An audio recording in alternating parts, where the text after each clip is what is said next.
E vou falar mais uma coisa. O Hospital das Clínicas de São Paulo acaba de inaugurar um serviço de desintoxicação da internet. Até perguntei para o médico, oh, que bacana, como é que eu entro em contato? Falei, www. Falei, não, não, para com isso. Pô. Seja coerente, né? Pelo amor de Deus. Vocês vão dizer, e ninguém avisa? Você acha o quê? Que a Globo vai te avisar? Você acha que a Veja vai te avisar? Com o que eles ganham de propaganda de banda larga, tablet, etc. Uma mulher ficou grávida. Qual é o primeiro sintoma de gravidez normalmente? Enjoo, né? Ela foi no médico e falou, doutor, eu acordo de manhã com vontade de vomitar e estômago vazio, é horrível. A minha vizinha está tomando um remédio e ela parou de sentir enjoo, eu quero o mesmo remédio. O médico falou, não vou receitar. Eu fiz uma pesquisa na literatura científica e descobri que esse remédio foi testado em rato, é imprudente tomar. Não, mas eu quero tomar. Estão todas tomando, tem centenas de pessoas que eu conheço que estão tomando, eu também quero tomar. Ele falou, eu não vou receitar. Aí então vem outro médico, e foi, tomou, parou de sentir enjoo, que beleza. Milhares e milhares de mulheres não sentiram enjoo. E as crianças começaram a nascer com pé e sem perna, com mão e sem braço, com orelha, surdo. Foi uma tragédia. São chamadas vítimas da talidomida. Existem algumas hospitalizadas até hoje. Aliás, o Brasil, tira-se o chapéu, uma coisa, o Brasil é um dos raros países do mundo que tem uma pensão especial no INSS para vítimas da talidomida. Queridas, queridos, ouçam um velho professor. A televisão foi a talidomida intelectual do século XX. A internet usada desse jeito imbecil está sendo a talidomida intelectual do século XXI. Tome muito cuidado, principalmente com seus filhos. Quem tiver filho, tira o computador do quarto e põe na sala, para ver a que horas que liga e principalmente a que horas que desliga. Que tem meninas que chegam na escola e desmaiam porque passaram a noite toda no Facebook. E tem meninos, várias mães me contaram, meu filho não sabia por quê. Ele colocou um balde embaixo da mesinha do computador. Bom, tudo isso é grave. Vamos para o muito grave? Porque um é grave, tem o muito grave e tem o gravíssimo. Muito grave, não ler como forma de lazer. O sistema educacional brasileiro é especialista em criar o ódio pela leitura. Pega uma pobre coitado de 11, 12 anos, fala, você vai descobrir o prazer pela leitura. Toma, Dom Casmurro. Isso é um trauma que o cara não se recupera nunca, nunca mais. Ninguém sobe a escada da inteligência se não for um leitor. Ninguém é um leitor se não for alguém que lê muito. Ninguém lê muito se não for alguém que lê por prazer. O truque é descobrir o prazer de ler. Como é que se descobre o prazer de ler? Na hora que você pegar um livro, e na hora de ler, você entrar no livro, você começar a viver a história do livro. Na hora que você está lendo, está esquecendo o que você está lendo, de tanto que você entrou na história, você vira um leitor. Leitor não é aquele que diz, eu li o livro e assisti o filme, mas o livro é muito melhor do que o filme. Eu tinha 9 anos, morava na Itália. Fui no jornaleiro buscar a encomenda da minha mãe, que lia um livro por semana. Ele deu o livro da minha mãe, era um livro policial, Agatha Christie. E chegou para mim e falou, Pierluigi, tem uma coleção nova aqui, Urânia, de ficção científica. Você não quer levar o número 1? As Areias de Marte, de Arthur Clarke. Falei, o que é ficção científica? É para achar o assassino no fim? Falei, não, é uma espaçonave que vai para Marte e tal. Opa, me interessou, comprei. Cheguei em casa, perdi o fôlego. Sabe o que você faz? Não consegui parar de ler. Foi o dia que eu me tornei um leitor. Lembro até hoje. Até hoje. De vez em quando eu levantava e falava, mas isso é muito bom. E mergulhava naquele livro. Eu fui para Marte. Eu fui para Marte. Gente, eu tenho 69 anos. Eu só tive essa sensação de, mas isso é muito bom 3 vezes na vida. Com sexo, ficção científica e leite condensado. Foram as 3 descobertas mais fantásticas. O que eu estava fazendo na semana seguinte? Comprando o número 2, o 3, o 4. Vocês sabiam que essa coleção Urânia, da editora Mondadori, está no Guinness? Ela existe até hoje. Eu tenho essa coleção, eu tenho todos. Eu li todos. Esse é o número 1. Outubro de 1952. Está lá em casa. Esse acabou de chegar pelo correio, número 1580. Todos. Em italiano, como eu leio também, em português, em espanhol, em francês, em inglês, eu devo ter 3.000 livros lá em casa. E ninguém lê 3.000 livros se não for por puro prazer. E quer saber uma coisa? Eu virei físico, graças ao Arthur Clarke, desse primeiro livro. Porque o livro tem que inspirar.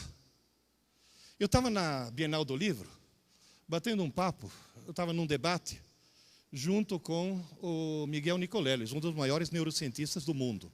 Eu acho que o dia que um brasileiro tirar o prêmio Nobel vai ser o Miguel. A gente está discutindo junto.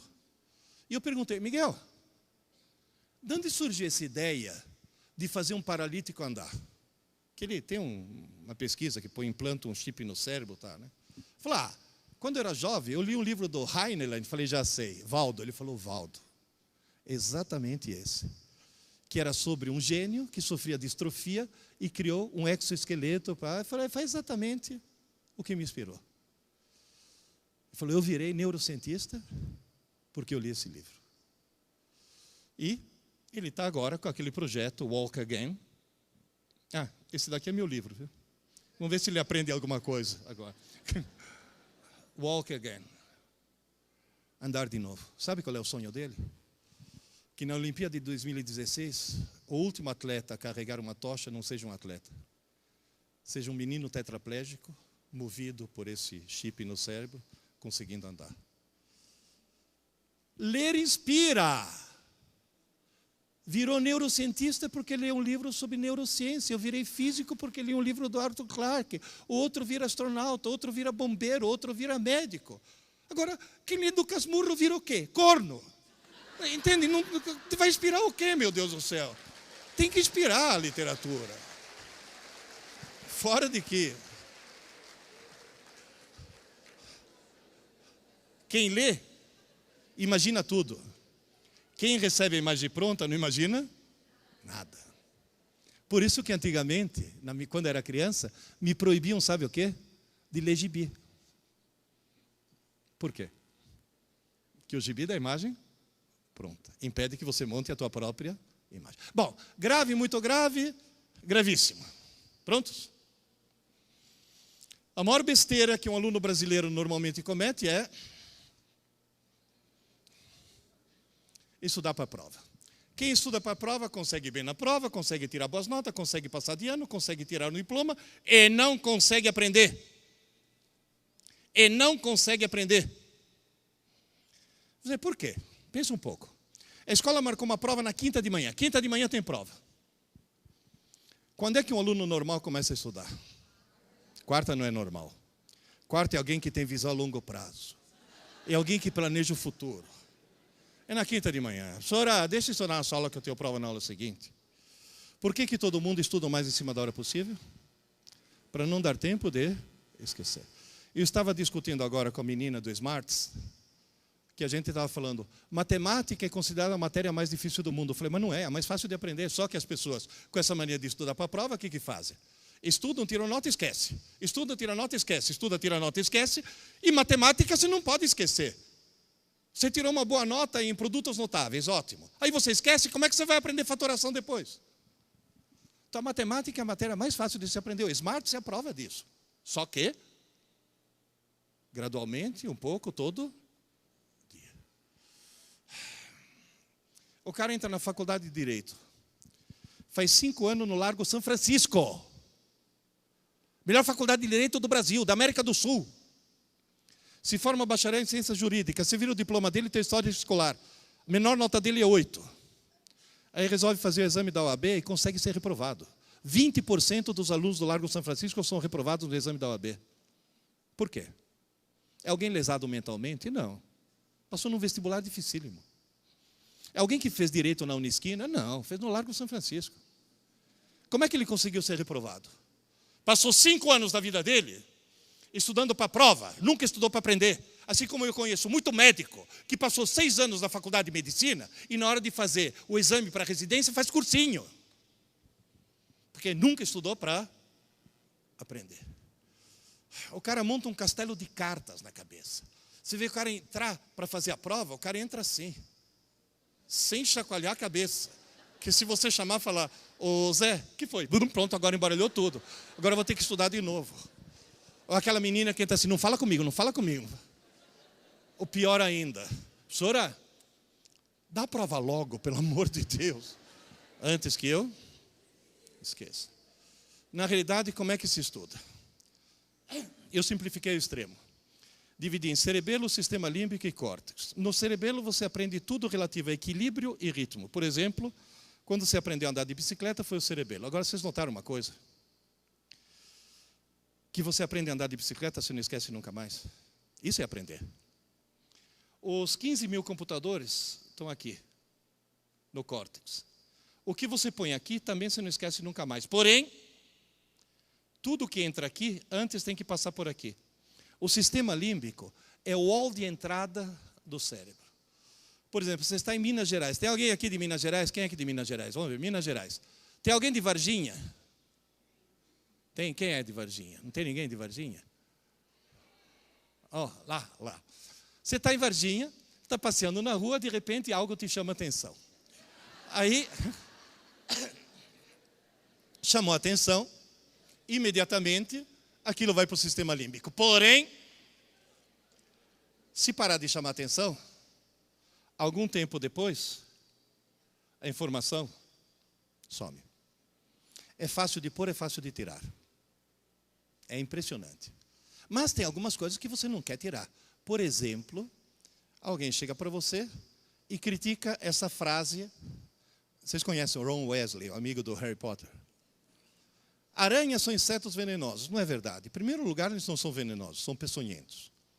Venenoso é o que te mata comendo. Peçonhento é o que te mata picando. Então não existe cobra venenosa, existe cobra peçonhenta. E o segundo erro é que aranha não é inseto. Inseto tem 6 patas. Aranha tem 8. É aracnídeo. Aquela informação que quando você estava na escola e a professora chegou e falou: para de falar que aranha é inseto. Inseto tem 6 patas, aranha tem 8. Você fala: como é que eu vivi até hoje sem saber uma coisa dessa? Isso é fundamental. Essa informação você a recebeu na aula. Agora atenção, me ajuda aí. Vocês que assistiram desde o começo. Na aula, você é aluno ou é estudante? Se você é aluno, ela vai para o sistema límbico e está condenada a desaparecer. Porém, se no mesmo dia, cuidado que isso é importantíssimo, hein? No mesmo dia, a informação que você recebeu como aluno for trabalhada ativamente como estudante. E se é estudante, quantas pessoas tem aqui? Uma. E se é ativamente, o que ela tem na mão? Lápis. E na frente, caderno. Se for, a pessoa começa a desenhar. 1, 2, 3, 4, 5, 6. Formiga. 6 patas. Aranha. 8 patas. Formiga, inseto, aranha, aracnídeo. Nesse momento, quem está fazendo isso? É aluno ou estudante? Mas tem que ser no mesmo dia. Naquela mesma noite, durante o sono REM, e só durante o sono REM, todas as informações referentes à formiga e aranha são transferidas para o córtex, e amanhã de manhã, quando você acordar, do sistema límbico já sumiu, mas no córtex, opa, apertei o botão errado. No córtex vai estar lá para sempre. As informações do sistema límbico não sobrevivem a uma noite de sono. As informações no córtex sobrevivem o resto da vida.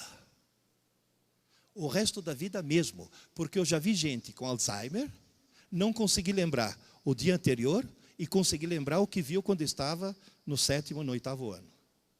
Para o resto da vida. Moral da história, durante o dia, tudo entra no rascunho. Portanto, lembre-se, durante o dia, enquanto você estiver acordado, você não aprende nada. À noite, quando você dorme, tudo deveria ir para o lixo para limpar o rascunho e amanhã você acordar com o rascunho limpo. Porém, se algumas informações foram trabalhadas não só como aluno, mas como estudante, é como se abrissem portas entre o sistema límbico e o córtex, e durante a noite aquelas informações, em vez de irem para o lixo, vão ser salvas no córtex, e amanhã de manhã, quando você acordar, vão estar lá para sempre, tanto quanto andar de bicicleta. Agora lembre-se de uma coisa, você recebe muita informação, mas armazena pouco conhecimento. O que eu falei dos degraus da escada? Baixinhos, bem baixinhos. Como é que se adquire informação? Gota a gota.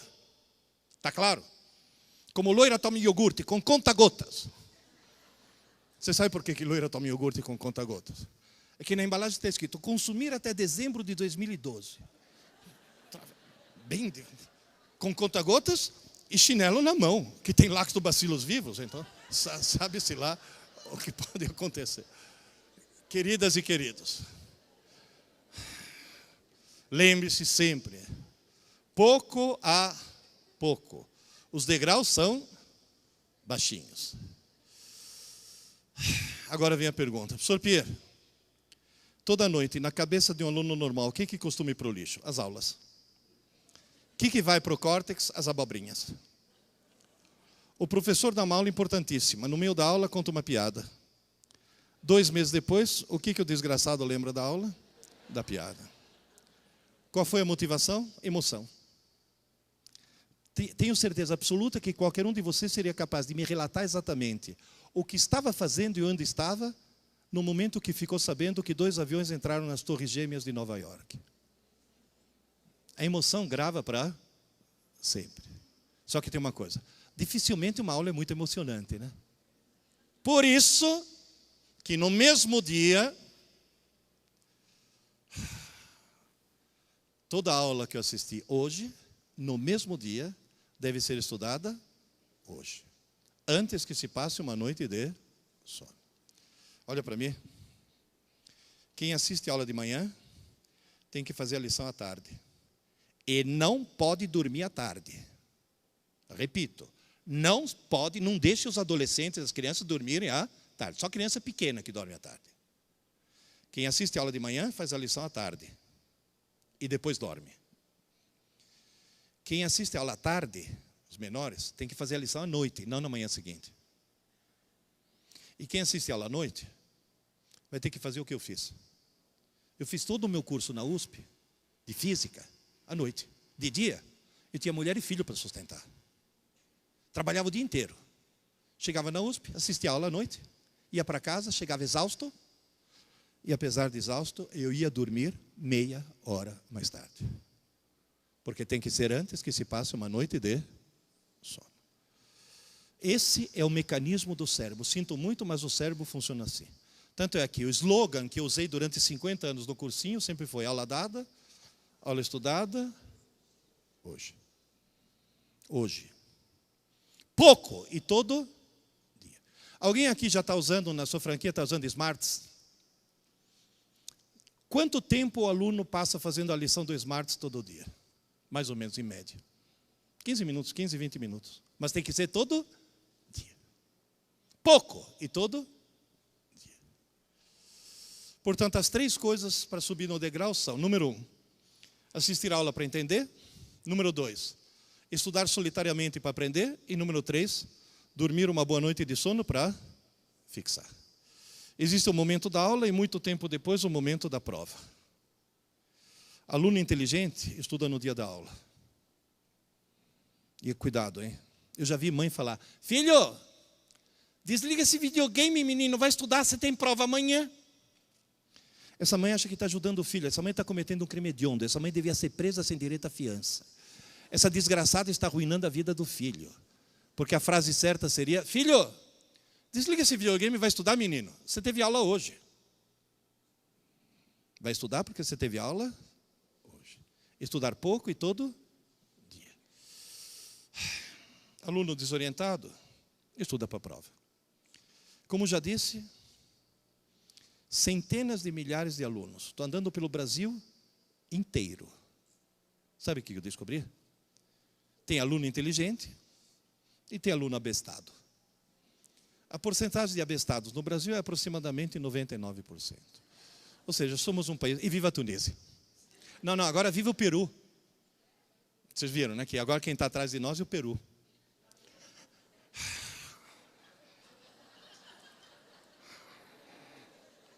Queridas e queridos, lembre-se, nós estamos vivendo uma situação dramática. Agora eu vou falar para os seus filhos.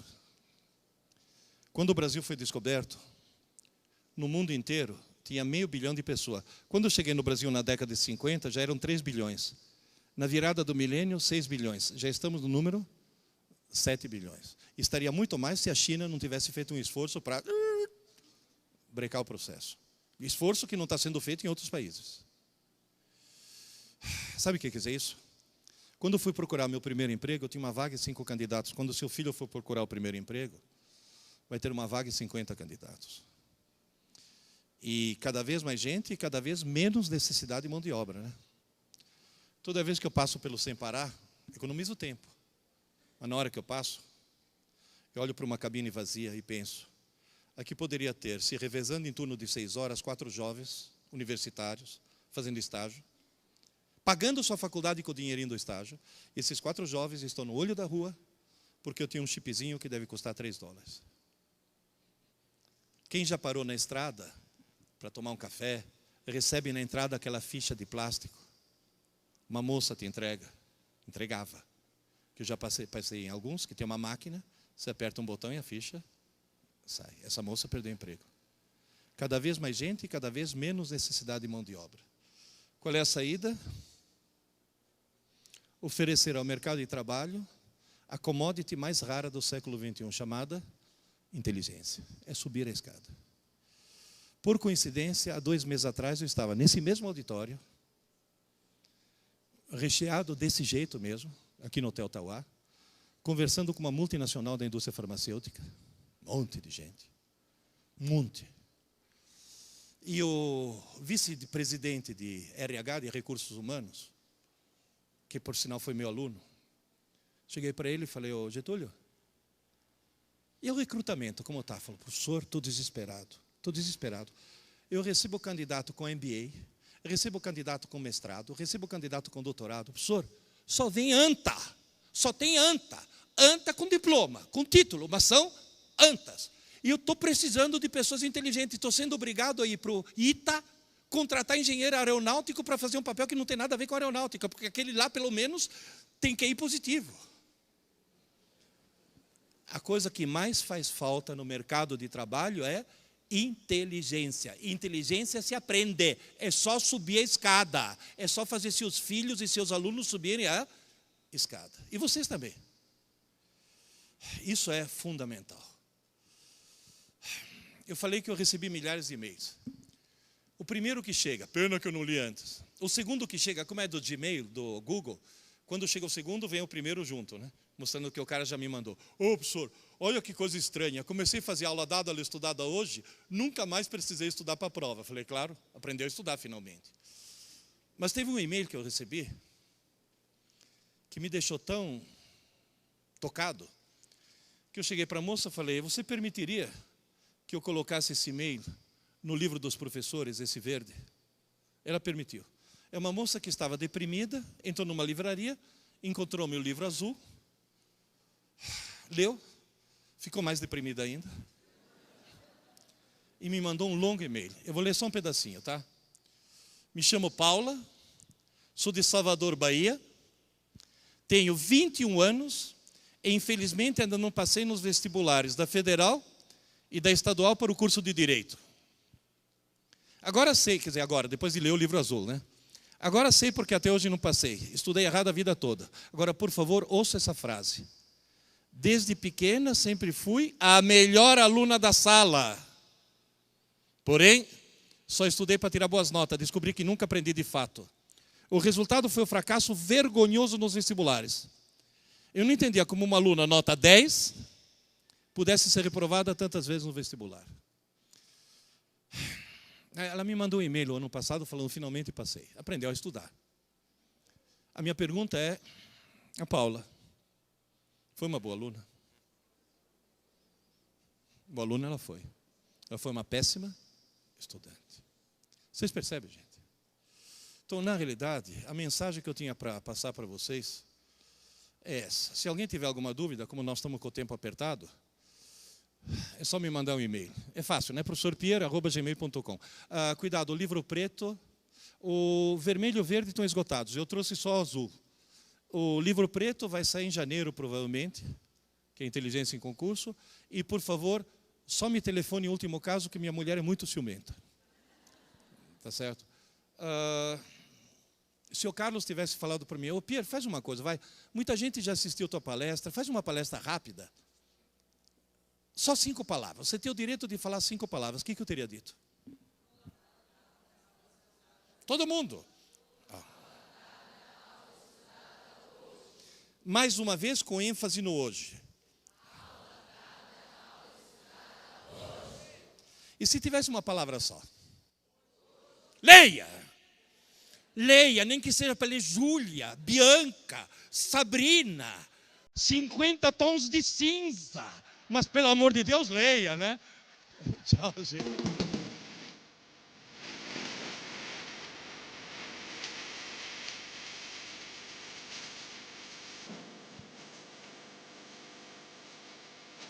Professor Pierre. Obrigado. Olha só, professor. Os aplausos de pé, todo mundo de pé.